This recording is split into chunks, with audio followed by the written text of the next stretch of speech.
வணக்கம். தமிழ் செய்தி அறிக்கையுடன் சிவசுப்பிரமணியம் சரவணபவன். முதலில் தலைப்புச் செய்திகள். கொரிய வேலைவாய்ப்புக்காக இளைஞர் யுவதிகள் கொழும்பில் குவிந்ததால் பதற்றம்.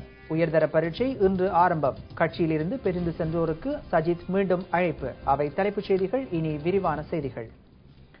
கொரிய தேர்ச்சி பரீட்சைக்காக விண்ணப்பிக்கப்படும் விண்ணப்ப படிவங்களை பெற கொழும்பு திமிரிகசாய போலீஸ் விளையாட்டு மைதானத்திற்கு வந்த இளைஞர் யுவதிகள் அனுமதியின்றி செயற்பட்டதால் அங்கு பதற்றம் ஏற்பட்டது. விண்ணப்ப படிவங்களை பெற்றுக் கொள்ளவென திம்பிரிகசாய போலீஸ் விளையாட்டு மைதான வளாகத்தில் நேற்று மாலை தொடக்கம் இளைஞர் யுவதிகள் கூடியிருந்தனர். நாட்டின் பல பாகங்களில் இருந்தும் விண்ணப்பங்களை பெற இளைஞர் யுவதிகள் வந்திருந்தனர். திம்பிரிகசாய போலீஸ் விளையாட்டு மைதானத்தில் அவர்கள் கூடியிருந்ததை தற்போது காண்கிறீர்கள். விண்ணப்ப படிவங்கள் முறையாக விநியோகிக்கப்படவில்லை என இளைஞர் யுவதிகள் தெரிவிக்கின்றனர். கதைத்துக் கொண்டிருக்கின்றனர். முன்னால் ஏதோ துண்டு பிரசுரம் விநியோகிக்கப்பட்டதாக கூறினர். எமக்கு வரவில்லை. அமைச்சருடைய பக்கம் இருந்து வரும் கடிதத்துக்கு வழங்குவர். அது அவ்வாறே இருக்கட்டும். ஆனால் மற்றவர்களுக்கும் எப்படியாவது குறித்த நேரத்திற்கு வந்து இப்படி பெற்றுச் செல்லுங்கள் என்று அறிவுறுத்தி இருந்தால் நாம் இவ்வாறு இரவிரவாக இருந்து துன்பப்பட்டிருக்க மாட்டோம்.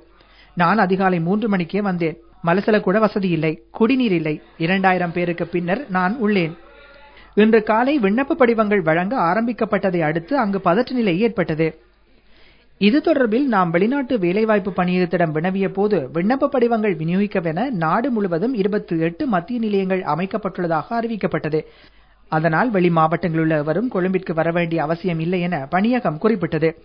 கொரிய தேர்ச்சி பரீட்சைக்கான விண்ணப்பங்கள் எதிர்வரும் 11ஆம் தேதி விநியோகிக்கப்படும் என இலங்கை வெளிநாட்டு வேலைவாய்ப்பு பணியகம் ஏற்கனவே அறிவித்திருந்தமை குறிப்பிடத்தக்கது.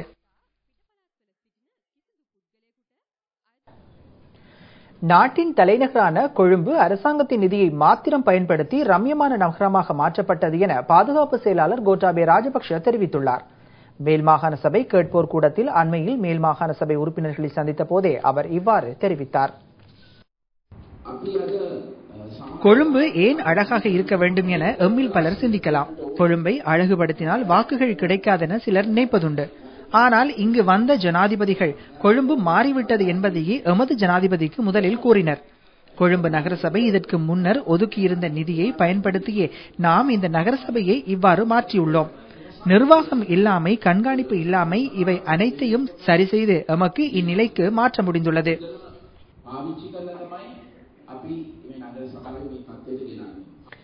ஜனநாயக அரசியல் கோட்பாட்டை உருவாக்குவதற்காக ஐக்கிய தேசிய கட்சியிலிருந்து பிரிந்து சென்றவர்களை மீண்டும் இணைந்து கொள்ளுமாறு அக்கட்சியின் இணை பிரதி தலைவர் சஜித் பிரேமதாச அழைப்பு விடுத்துள்ளார்.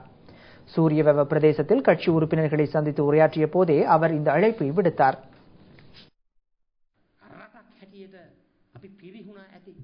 மாடுகள் போன்று நாம் பிரிந்தது போதும். நாட்டில் வாழும் மக்கள் போன்று நாம் வீழ்ந்தது போதும். இந்த நாட்டில் ஒரு பகுதியைச் சேர்ந்த சிறிய மக்கள் மாத்திரமே முன்னேறியது போதும். நாட்டில் நடைபெறும் அபிவிருத்தி, நாட்டின் சொத்து என்பவை நாட்டு மக்களுக்கு சமமாக சென்றடைய வேண்டும். அவ்வாறான சமத்துவம் வாய்ந்த ஆட்சி யுகம் ஒன்றை உருவாக்க வேண்டிய தேவை இன்று ஏற்பட்டுள்ளது. அதனால் எமது கட்சியை விட்டு சென்ற அனைவருக்கும் பகிரங்க அழைப்பு விடுக்கிறேன். எங்களுடன் இணைந்து கொள்ள மீண்டும் வாருங்கள். பாதுகாப்பற்ற முறையில் அமைக்கப்பட்டிருந்த குழியொன்றில் விழுந்து கிடந்த யானை ஒன்றை காப்பாற்றச் சென்ற வனஜீவராசிகள் திணைக்கள அதிகாரி ஒருவர் யானையின் தாக்குதலுக்கு உள்ளாகியுள்ளார். யானை தாக்குதலுக்கு இலக்கானவர் உயிரிழந்துள்ளதாக லக்கல போலீசார் தெரிவித்தனர். லக்கல கட்டுமானாபாய பிரதேசத்தில் பாதுகாப்பற்ற வகையில் அமைக்கப்பட்டிருந்த குழியொன்றினுள் விழுந்திருந்த யானையை மீட்க பிரதேச மக்கள் வன ஜீவராசிகள் திணைக்கள அதிகாரிகளும் முயற்சி செய்தனர். பல மணித்தியால முயற்சியின் பின் யானை மீட்கப்பட்டது. பலர் மரத்திற்கு மேல் ஏறியிருந்தனர். சிலர் கீழ் இருந்தனர். மரத்தில் ஏறும்போது விழுந்தவர்களும் இருந்தனர். ஆனால் இவருக்கு மரத்தில் ஏற முடியவில்லை. மரத்தை சுற்றி ஓடிய போது யானை வந்த பக்கமே இவர் ஓடினார். யானையை கண்டதும் அவர் ஒன்றும் செய்ய முடியாது விழுந்தார். பின்னர் யானை அவரை மிதித்தது. கட்டுத்துவக்கு இருந்தது. நான் அதனை எடுத்து யானைக்கு வெடி வைத்தேன். சம்பவத்தில் உயிரிழந்தவரின் சடலம் பல்லேகம வைத்தியசாலைக்கு கொண்டு செல்லப்பட்டுள்ளது. யானை மேலே வரும் வேளை கூடியிருந்தவர்கள் கூச்சலிட்டதால் அது கோபமடைந்து வனஜீவராசிகள் திணைக்கள அதிகாரியை தாக்கியதாக தெரிவிக்கப்படுகிறது.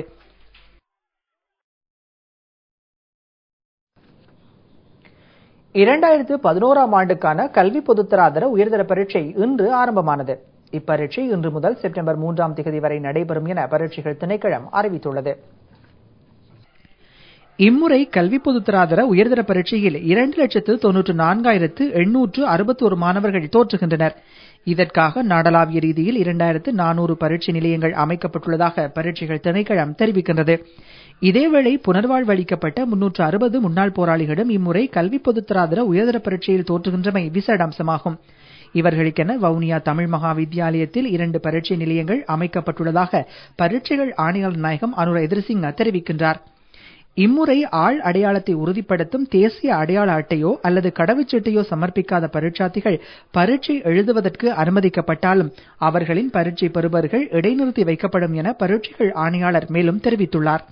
அத்துடன் உரிய ஆள் அடையாளத்தை உறுதி செய்த பின்னரே பரீட்சை பெறுபவர்கள் அனுப்பி வைக்கப்படும் என்றும் ஆணையாளர் குறிப்பிட்டுள்ளார். பெரகர காலத்தில் விற்பனை செய்யப்படவென கண்டிக்கு கொண்டுவரப்பட்ட ஒரு தொகுதி கஞ்சாவை பேராதனை போலீசார் கைப்பற்றியுள்ளனர். கைப்பற்றப்பட்ட கஞ்சாவின் பெறுமதி 1,60,000 ரூபாய் என கணக்கிடப்பட்டுள்ளது. கண்டி நகருக்கு கஞ்சா கொண்டு வருவதை தடுக்கும் முகமாக நியமிக்கப்பட்ட விசேட போலீஸ் குழு நேற்றிரவு இக்கஞ்சா தொகையை கைப்பற்றியுள்ளது. வெள்ளவாய பிரதேசத்தில் இருந்து கம்பலை எத்கால பிரதேசத்திற்கு பஸ் மூலம் கொண்டுவரப்பட்ட கஞ்சாவை கண்டி மற்றும் அதனை அண்டிய பகுதிகளுக்கு விநியோகிக்க திட்டமிட்டிருந்ததாக பேராதனை போலீசார் குறிப்பிட்டனர். சம்பவம் தொடர்பில் 18 மற்றும் 22 வயதுடைய இளைஞர்கள் இருவர் கைது செய்யப்பட்டு கண்டி நீதவான் முன்னிலையில் ஆஜர்படுத்தப்பட்டு விளக்கமறியலில் வைக்கப்பட்டுள்ளனர். மன்னார் மடுமாதா தேவாலயத்தின் திருவிழாவை காண ஆயிரக்கணக்கான பக்தர்கள் தொடர்ந்து வந்த வண்ணம் உள்ளதாக ஆலய நிர்வாகிகள் தெரிவிக்கின்றனர். மன்னார் மடுமாதா தேவாலயத்தின் ஆகஸ்ட் மாத திருவிழா சனிக்கிழமை கொடியேற்றத்துடன் ஆரம்பமாகி அதனைத் தொடர்ந்து ஆசீர்வாத பெருவிழாவும் இடம்பெற்றது. மடுமாதா தேவாலயத்தின் ஆகஸ்ட் மாத கொடியேற்ற திருவிழாவில் சுமார் 30,000க்கும் அதிகமான பக்தர்கள் கலந்து கொண்டுள்ள நிலையில் தற்போது எதிர்வரும் தினங்களில் மேலும் பெருந்திரளான பக்தர்கள் கலந்து கொள்வார்கள் என எதிர்பார்க்கப்படுகிறது. தொடர்ந்தும் நவநாள் திருப்பலி ஒப்புக் கொடுக்கப்பட்டு எதிர்வரும் 15ஆம் திகதி திருவிழா நடைபெறும் என மடு திருத்தலத்தின் பரிபாலகர் அருட்தந்தை எமிலியான்ஸ் பிள்ளை தெரிவிக்கின்றார். இந்நிலையில் யுத்த சூழ்நிலை ஓய்ந்துள்ள நிலையில் இவ்வாண்டு பல லட்சக்கணக்கான பக்தர்கள் நாட்டின் எல்லா பாகங்களில் இருந்தும் மடுமாதா தரிசனம் வேண்டி வருகை தருவதாக எமது செய்தியாளர் குறிப்பிடுகின்றார். வடவழி பிளான்டேஷன் நிறுவனத்தின் கீழ் இயங்கும் லொனாக் தோட்டத்தில் அமைந்துள்ள மாட்டுப் பண்ணையில் ஒரு பசு 3 கன்றுக்குட்டிகளை ஈன்றுள்ளது. இப்பண்ணையில் 1991ஆம் ஆண்டு பசு ஒன்று 2 குட்டிகளை ஈன்ற போதும் தற்போது முதல் முறையாக பசு ஒன்று 3 குட்டிகளை ஈன்றுள்ளமை குறிப்பிடத்தக்கது. லொனாக் தோட்டத்தில் அமைந்துள்ள இம்மாட்டு பண்ணையில் சுமார் 160 மாடுகள் வளர்க்கப்படுகின்றன. இப்பண்ணையில் உள்ள பசுக்கள் இதற்கு முன்னர் 2 கன்றுகளை ஈன்ற போதும் முதன்முறையாக பசு ஒன்று 3 கன்றுகளை ஈன்றுள்ளது. குட்டிகளில் சற்று பெரிதாக இருப்பது நம்பன் வர்க்க கன்றாகும். மற்ற சிறிய 2ம் பசுக்கன்றுகளாகும். பசு 3 கன்றுகள் ஈன்றுள்ளமை சிவபெருமானின் அருட்கொடை என பால் பண்ணை நடத்துனர் தெரிவிக்கின்றார். இதற்கு முன்பாக 2 கன்றுக்குட்டிகள் போட்ட மாடு எங்களிடம் உள்ளது. அது நம்பர் 90, 91 அதுவும் கன்று போட்டு உள்ளது.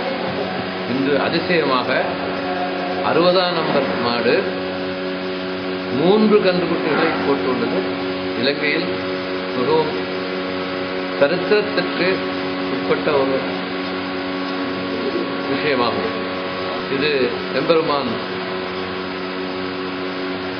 பரமாத்மா கிருஷ்ண பகவானுடைய அனுகிரகம் என்றுதான் நான் நினைக்கிறேன். படல்கம கெஹல் பிரதேச தோட்டம் ஒன்றில் இருந்து அபூர்வ உருவம் கொண்ட 38 பாம்பு குட்டிகள் கண்டுபிடிக்கப்பட்டுள்ளன. படல்கம கெஹல் பிரதேச தோட்ட சந்து ஒன்றில் வீட்டு உரிமையாளர் ஒருவரால் இப்பாம்பு குட்டிகள் மீட்கப்பட்டுள்ளன. 2 நாட்களுக்கு முன்னர் குட்டிகளை ஈன்றுவிட்டு தாய் பாம்பு தப்பிச் சென்ற நிலையில் பாம்பு குட்டிகள் சந்திலிருந்து வெளியே வர தொடங்கியுள்ளன. பாம்புகள் வெளிவருவதை காண நேற்றிரவு மக்கள் கூட்டமாக குவிந்திருந்ததோடு பின் பாம்பு குட்டிகள் காட்டில் விடப்பட்டன.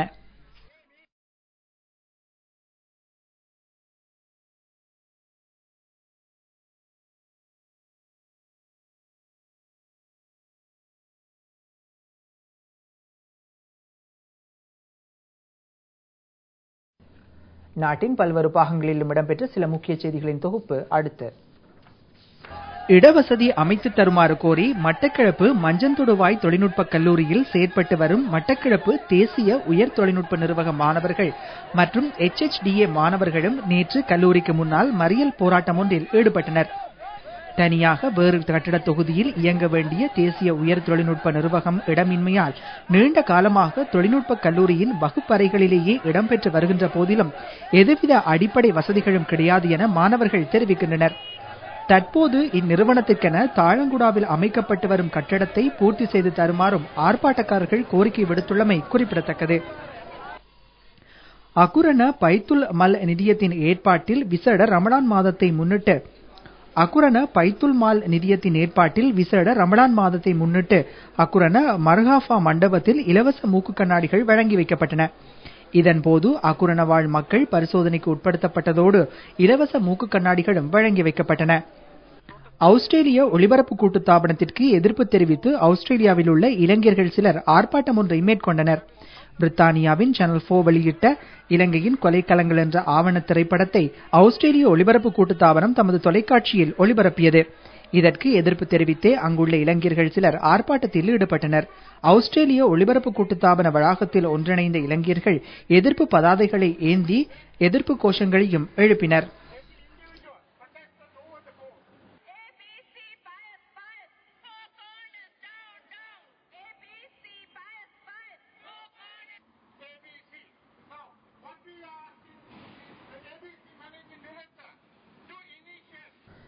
அந்த தகவலோடு நமது தமிழ் செய்தி அறிக்கை நிறைவடைந்தது. வணக்கம்.